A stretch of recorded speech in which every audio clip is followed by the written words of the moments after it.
எல்லாருக்கும் வணக்கம். நெக்ஸ்ட் என்ன ப்ராடக்ட் அன்பாக்சிங் பண்ண போறோம்னா, கிச்சன் கிளீனருங்க.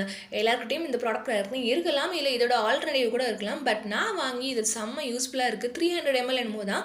அதில எம்ஆர்பி $249 போட்டிருக்கு. பட் எனக்கு வந்து நான் ₹89 ஆர் ₹90க்கு வாங்கியிருந்தேன். இதோட லிங்க் வேணா சொல்லுங்க, கண்டிப்பா நான் ஷேர் பண்றேன்.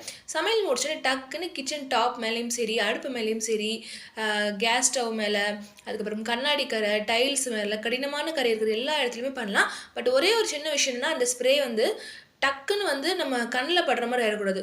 திருப்பி வந்து அதை ஸ்ப்ரே பண்ணணும். அதை மட்டும் கேர்ஃபுல்லாக பண்ணிக்கணும். வேறு ஒன்றுமே இல்லை.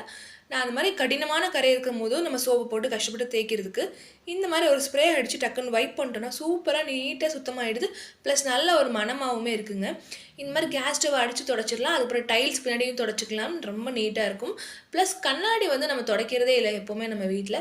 சரி அங்கேயும் ட்ரை பண்ணலாம்னு சொல்லிட்டு லைட்டாக தூசி எடுத்து வைப் பண்ணி விட்டுட்டு கண்ணாடியிலையும் போட்டால் செம்மையாக சூப்பராக இருக்குது.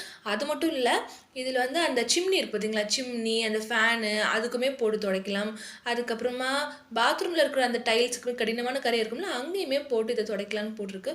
ஸோ கண்டிப்பாக நெக்ஸ்ட் வீடியோவில் நான் வந்து அதை துடைச்சிட்டு எப்படி இருக்குன்னு ரிவ்யூஸ் கொடுக்குறேன். அது மட்டும் இல்லைங்க, சூப்பரான ஒரு ப்ராடக்ட் வாங்கிக்கும். அது என்ன ப்ராடக்ட்னு நெக்ஸ்ட் வீடியோவில் பார்க்கலாம். Please subscribe for more video.